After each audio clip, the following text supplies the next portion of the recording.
ये कहानी है एक ऐसे मुसाफिर की जो अपनी अक्ल और दानाई पर हद से ज्यादा भरोसा करता था। उसका नाम मंसूर था और वह तिजारत के गर्ज से दूर दराज के मुल्कों का सफर किया करता था। एक शाम जब सूरज पहाड़ों की ओट में छुप रहा था और आसमान पर नारंगी और गहरे अरगवानी रंगों की आमेजिश थी, मंसूर एक ऐसी बस्ती के करीब पहुंचा जिसका नाम सुनते ही लोग अपने कानों को हाथ लगाते थे। इस बस्ती का नाम था ठगों की बस्ती। मंसूर ने इस बस्ती के बारे में बहुत सी कहानियां सुन रखी थी, मगर उसे अपनी चालाकी पर इतना नाज था कि वो समझता था कि उसे कोई बेवकूफ नहीं बना सकता। जैसे ही उसने बस्ती की हुदूद में कदम रखा, उसे एक अजीब सा एहसास हुआ। यहाँ की फिजा में एक अजीब सी महक थी, जैसे बहुत से फूलों की खुशबू में किसी ने कड़वाहट घोल दी हो। बस्ती के दरवाजे पर एक बूढ़ा आदमी बैठा था, जिसकी आंखें चमकदार और चेहरे पर मुस्कुराहट ऐसी थी जैसे वो सदियों से मंसूर का ही इंतजार कर रहा हो। उस बूढ़े ने मंसूर को देखते ही निहायत अदब से सलाम किया और कहने लगा कि ए मुसाफिर, मालूम होता है कि तुम बहुत दूर से आए हो और थक चुके हो। यहाँ हर चीज तुम्हारी खिदमत के लिए हाजिर है, लेकिन याद रखना कि यहाँ का कानून जरा मुख्तलिफ है। मंसूर ने तंजिया मुस्कुराहट के साथ पूछा कि ऐसा क्या कानून है यहाँ? बूढ़े ने जवाब दिया कि यहाँ हर सौदा नियत पर होता है, कीमत पर नहीं। मंसूर ने दिल में सोचा कि ये लोग तो वाकई अजीब हैं। नियत पर सौदा कैसे हो सकता है? वो बस्ती के अंदर दाखिल हो गया। बाजार में चहल पहल तो बहुत थी, मगर शोर बिल्कुल नहीं था। लोग बहुत धीमी आवाज में बात कर रहे थे और हर दुकान पर ऐसी चीजें सजी थी जो मंसूर ने पहले कभी नहीं देखी थी। एक दुकान पर हीरे जवाहरात मिट्टी के भाव पड़े थे और दूसरी तरफ आम सी लकड़ी की कीमत सोने से ज्यादा लगाई जा रही थी। मंसूर को ये सब देखकर हंसी आई। उसने सोचा कि ये लोग तो बिल्कुल जाहिल हैं, उन्हें तो तिजारत की अलिफ बे भी नहीं मालूम। वो एक दुकान पर रुका जहाँ एक नौजवान बहुत खूबसूरत रेशमी कपड़े बेच रहा था। मंसूर ने एक थान की तरफ इशारा किया और पूछा कि इसकी क्या कीमत है। नौजवान ने सर झुकाकर कहा कि जनाब, मैंने अर्ज किया ना कि यहाँ नियत पर सौदा होता है। आपकी नियत में इस कपड़े की जो वक़्त है वही इसकी कीमत है। मंसूर ने शरारत से सोचा कि क्यों न मैं इसकी नियत का इम्तिहान लूं। उसने जेब से एक पीतल का सिक्का निकाला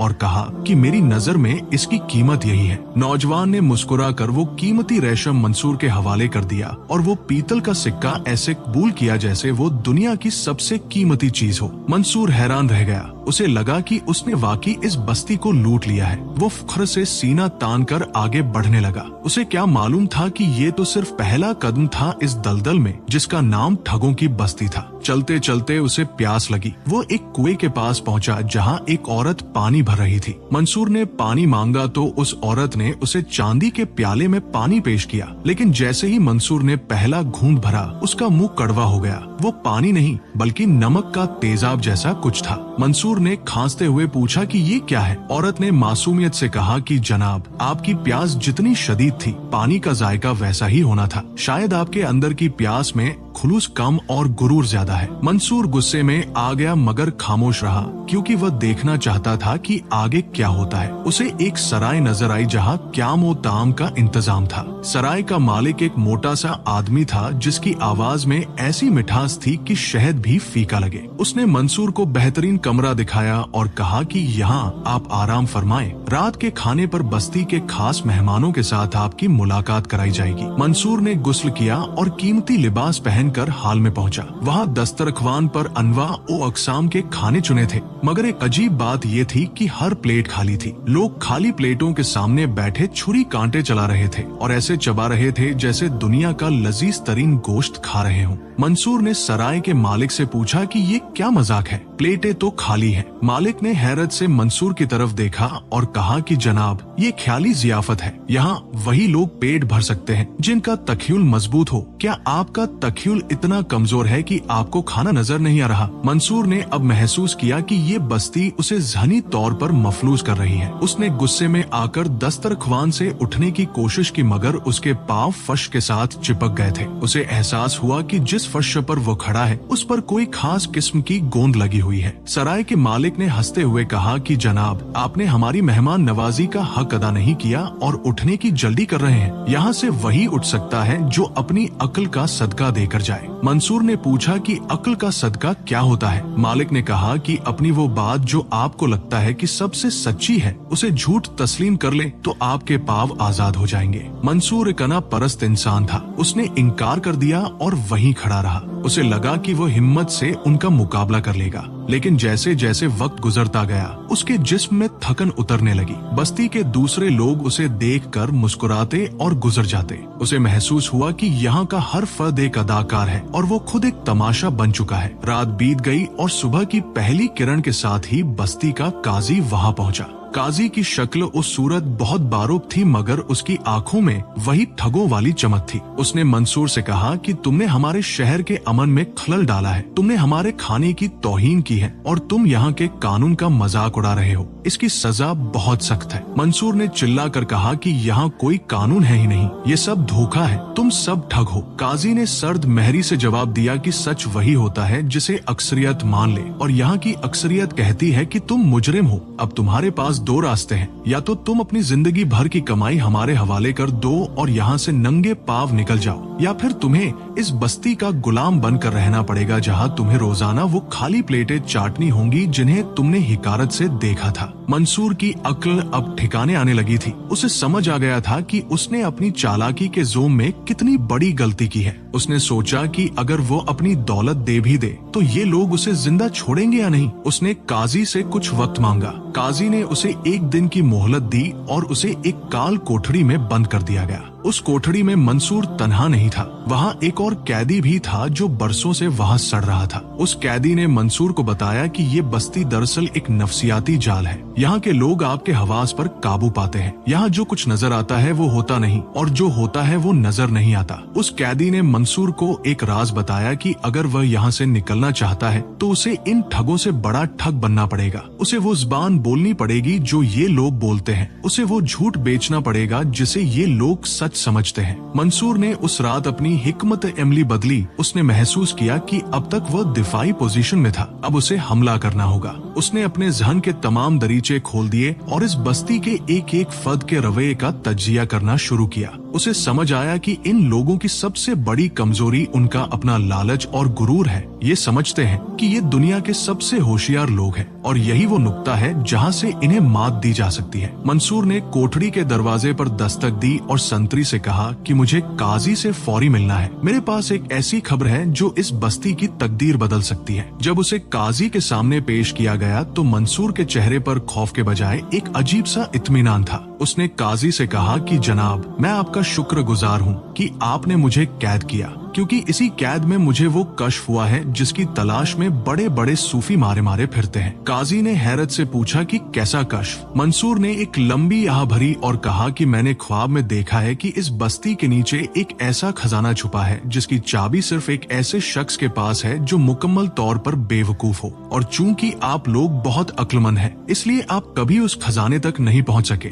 लेकिन मैं, जो आपकी नजर में एक जाहिल मुसाखिर हूँ, उस खजाने का सुराग लगा चुका हूँ। काजी की आंखों में लालच की वही पुरानी चमक लौट आई, मगर इस बार वो पहले से ज्यादा गहरी थी। उसने मंसूर को अपने करीब बुलाया और धीमी आवाज में पूछा कि वो खजाना कहाँ है और हमें कैसे मिल सकता है। मंसूर ने मुस्कुरा कर सोचा कि मछली कांटे में फंस चुकी है, अब बस डोर को आहिस्ता आहिस्ता खींचना है। मंसूर ने काजी की आंखों में झांकते हुए कहा कि जनाब, ये खजाना कोई आम सोना चांदी नहीं है, बल्कि ये कदीम बादशाहों की वो रूहें हैं जो मिट्टी में बदल चुकी हैं और अब दोबारा सोना बनने के लिए किसी की अक्ल की कुर्बानी मांगती है। काजी, जो खुद को बहुत बड़ा अक्लमंद समझता था, इस तिलिस्मी बात के सहर में आ गया। उसने बस्ती के तमाम खास लोगों को जमा किया और मंसूर की बात उनके सामने रखी। ठगों की इस टोली में हर कोई एक दूसरे से बड़ा चालाक था, मगर जब बात ऐसे खजाने की आई जिसका जिक्र उनकी किताबों में भी नहीं था, तो सब के सब अंधे हो गए। मंसूर ने अपनी चाल को मस्जिद गहरा करते हुए कहा कि इस खजाने को निकालने के लिए हमें बस्ती के ऐन वस्त में एक बड़ा गड्ढा खोदना होगा,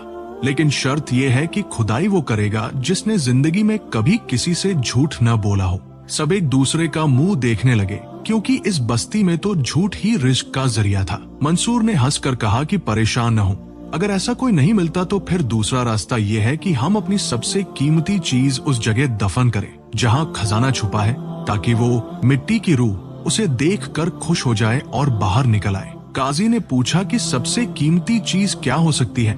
मंसूर ने जवाब दिया कि आप सबकी वो दौलत जो आपने दूसरों को लूट कर जमा की है, क्योंकि वही आपके खून पसीने की कमाई है। अगर आप उसे एक रात के लिए इस गड्ढे में रखते तो सुबह तक वो दोगुनी हो जाएगी। ठगों को ये सौदा बहुत पसंद आया। उन्हें लगा कि ये मुसाफिर तो वाकई उनका हमदर्द बन गया है। बस्ती के मरकज में खुदाई शुरू हो गई। हर कोई जोश और खरोश से हिस्सा ले रहा था। मंसूर ने इस दौरान बस्ती के चौधरियों और सेठों के दरमियान दरार डालना शुरू कर दी। वह बारी बारी हर एक के पास जाता और उसे कान में कहता कि काजी तुम्हारी दौलत हड़प करना चाहता है। तुम अपनी पोटली पर खास निशान लगा लेना ताकि सुबह तुम पहचान सको। दूसरी तरफ वह काजी को उकसाता कि ये सेठ लोग तुम्हारे खिलाफ साजिश कर रहे हैं। बस्ती की वो पुरसुकून फिजा अब शक और बेअदबारी की आग में जलने लगी थी। मंसूर ने देखा कि उसका पहला वार कारगर साबित हुआ है। शाम ढलते ही बस्ती के लोग अपनी अपनी दौलत की पोटलियां लेकर गड्ढे के पास जमा होने लगे। किसी के पास सोने के सिक्के थे, किसी के पास हीरे और किसी ने चांदी की ईंटें संभाल रखी थी। मंसूर ने एक ऊंची जगह खड़े होकर तकरीर शुरू की। उसका लहजा अब किसी मजहबी पेशवा जैसा हो चुका था। उसने कहा कि ए दानिशमंदो, आज रात तुम्हारे इम्तिहान की रात है। जो जितना ज्यादा यहाँ रखेगा उसे उतना ही ज्यादा गैबी खजाना मिलेगा। लेकिन याद रखना कि अगर किसी की नीयत में खोट हुआ तो पूरी बस्ती पत्थर की बन जाएगी। ये सुनकर लोगों ने डर के मारे अपने छुपाए हुए आखिरी सिक्के भी निकाल कर गड्ढे में डाल दिए। जब गड्ढा दौलत से भर गया तो मंसूर ने उसे मिट्टी से ढाप दिया और कहा कि अब सब लोग अपने अपने घरों को चले जाएं और सुबह की अजान से पहले कोई यहाँ न आए। अगर किसी ने मुड़ कर देखा तो उसकी आंखें पत्थर की हो जाएंगी। काजी और उसके हवारी डर के मारे अपने घरों में दुबक गए, मगर मंसूर जानता था कि लालच इंसान को सोने नहीं देता। वो खुद एक दरख्त के पीछे छुप गया और तमाशा देखने लगा। आधी रात के करीब एक साया नमूदार हुआ। ये बस्ती का पहला ठग था जो अपनी पोटली निकालने आया था। अभी उसने मिट्टी हटाना शुरू ही की थी कि दूसरा साया आ गया। दोनों आपस में गुत्थम गुत्था हो गए। थोड़ी ही देर में वहाँ 4, 5 और फिर दर्जनों लोग जमा हो गए। हर कोई दूसरे पर चोर होने का इल्जाम लगा रहा था। वो लोग जो दूसरों को लूटते थे आज एक दूसरे का गला काट रहे थे। बस्ती के मरकज में वो शोर बपा हुआ कि आसमान लर्ज उठा। मंसूर ने महसूस किया कि ये बेहतरीन वक्त है। वो खामोशी से सराय की तरफ गया जहाँ उसने अपनी सवारी और कुछ जरूरी सामान छुपा रखा था। उसने देखा कि सराय का मालिक भी उसी मिट्टी के गड्ढे की तरफ भाग चुका है और सराय बिल्कुल खाली है। मंसूर ने वहाँ से अपनी वो पीतल की अशरफी उठाई जो उसने रेशम के बदले दी थी और दिल में सोचा कि इन लोगों को उनके अपने ही हथियार से मारना कितना आसान है। उधर बाजार में जंग का समा था। काजी अपनी तलवार लहराता हुआ पहुंचा और शोर मचाने लगा कि ये सब मेरा है। मैं इस बस्ती का हाकिम हूँ। लेकिन आज उसकी हाकिमियत को मानने वाला कोई न था, क्योंकि सबकी नजरें उस मिट्टी के नीचे दबे सोना चांदी पर थी। मंसूर ने इस अफरातफरी का फायदा उठाया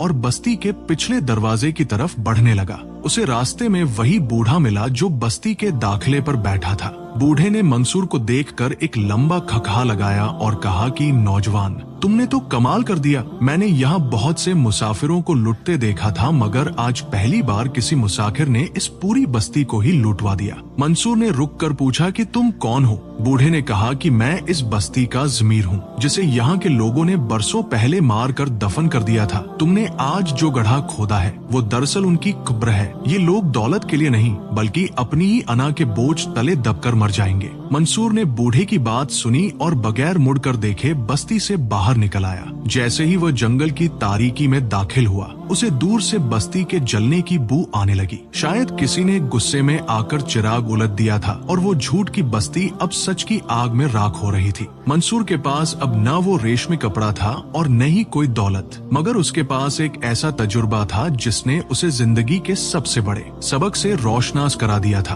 उसे अब समझ आ चुका था कि हकीकी ठग वो नहीं जो जेब काटे, बल्कि वो है जो आपके यकीन को आपके खिलाफ इस्तेमाल करे। वह चलता रहा यहाँ तक कि सुबह का उजाला फैलने लगा। उसने एक नदी के किनारे रुककर मुंह हाथ धोया और जब पानी पीकर फारिग हुआ तो उसे अपने पीछे किसी के चलने की आहट सुनाई दी। उसने मुड़कर देखा तो वही कैदी था जो कोठरी में उसके साथ था। वो भी इस हंगामे में भाग निकलने में कामयाब हो गया था। कैदी ने मंसूर के सामने झुककर सलाम किया और कहा कि उस्ताद, मुझे भी अपने साथ ले चले। मैंने आपसे वो फन सीख लिया है जो दुनिया के किसी मदरसे में नहीं सिखाया जाता। मंसूर ने मुस्कुरा कर कहा कि मेरे पास सिखाने को कुछ नहीं, मैं तो खुद अभी एक तालिब इल्म हूँ, लेकिन अगर तुम साथ चलना चाहते हो तो याद रखना कि मेरा रास्ता सच का रास्ता है और सच का सफर ठगों की बस्ती से भी ज्यादा कठिन होता है। कैदी ने वादा किया कि वह अब कभी किसी को धोखा नहीं देगा, मगर मंसूर के दिल में एक वहम सा पैदा हुआ। उसे लगा कि शायद एक कैदी भी इस बस्ती का एक और मोहरा हो जो उसे दोबारा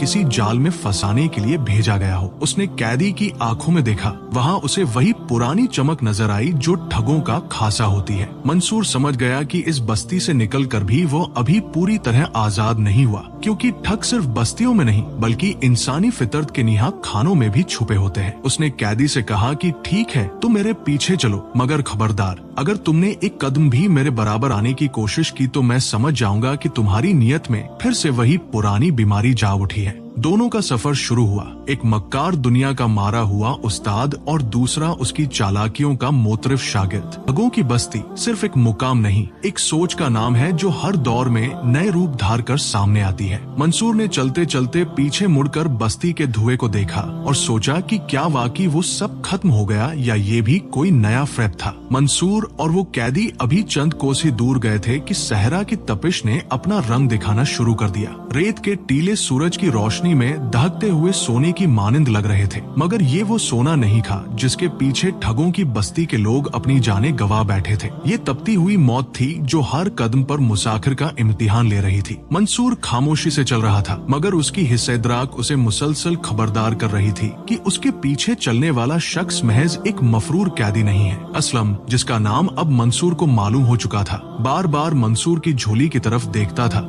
हालांकि वो खाली थी, मगर ठग की नजर हमेशा उस चीज को ढूंढती है जो नजर नहीं आती। रास्ते में एक पुराना कुआं आया जिसके गिर्द चंद सूखे हुए दरख्त खड़े थे, जैसे वो भी इस रास्ते से गुजरने वाले मुसाफिरों की बेबसी पर मातम कर रहे हों। मंसूर ने वहां रुकने का इशारा किया और असलम से मुखातिब होकर कहा कि अब वक्त आ गया है कि तुम अपना असली चेहरा दिखा दो, क्योंकि इस बियाबान में न कोई काजी है और न कोई ठगों का हजूम। यहाँ सिर्फ तुम हो और मैं हूँ। असलम के चेहरे पर एक जहरीली मुस्कुराहट फैली और उसने अपनी कमर से एक छुपा हुआ खंजर निकाला जो उसने बस्ती की अफरातफरी में कहीं से उड़ा लिया था। उसने कहा कि मंसूर, तुम वाकई बहुत ज़हीन हो, मगर तुम्हारी जहानत तुम्हारी सबसे बड़ी दुश्मन है। तुमने बस्ती वालों को तो लूट लिया, मगर तुम ये भूल गए कि एक शिकारी जब दूसरे शिकारी के साथ चलता है तो उसे अपनी पीठ का ख्याल रखना चाहिए। मंसूर ने जरा भी खौफ महसूस नहीं किया, बल्कि वह एक पत्थर पर सुकून से बैठ गया और कहने लगा कि असलम, तुम्हें क्या लगता है कि मैं वहाँ से खाली हाथ निकला हूँ? असलम की आंखों में दोबारा वही चमक आई। उसने खंजर लहराते हुए कहा कि मुझे मालूम था, वो जो तुमने मिट्टी के नीचे दबाया था वो तो सिर्फ एक धोखा था। असल खजाना तुम्हारे पास है, निकालो इसे वरना ये रेत तुम्हारा खून पी जाएगी। मंसूर ने अपनी जेब से वही पीतल का सिक्का निकाला और उसे असलम की तरफ उछालते हुए कहा कि ये रहा वो खजाना। ये सिक्का नहीं बल्कि एक आईना है, इसमें अपनी सूरत देखो तो तुम्हें नजर आएगा कि तुम अब भी उसी बस्ती के कैदी हो, अगरचे उसकी दीवारें अब राख हो चुकी है। असलम ने गुस्से में सिक्का पकड़कर फेंक दिया और मंसूर पर झपटने ही वाला था कि मंसूर ने एक ऐसी बात कही जिसने उसके पांव मुंजमद कर दिए। मंसूर ने कहा कि असलम, जिस रास्ते पर तुम खड़े हो वहाँ से बस्ती के सिपाही गुजरने वाले हैं। मैंने जाते हुए काजी के कान में ये कह दिया था कि असल खजाना इस कैदी ने चुराया है जो मेरे साथ भागा है। अब तुम फैसला कर लो कि तुम्हें मेरा खून चाहिए या अपनी जिंदगी। असलम का रंग फाका हो गया। उसे अब हर तरफ से घोड़ों के सुमों की आवाजें सुनाई देने लगी। हालांकि वो आवाजें सिर्फ उसके अपने खौफ की गूंज थी जो मंसूर ने उसके जहन में पैदा कर दी थी।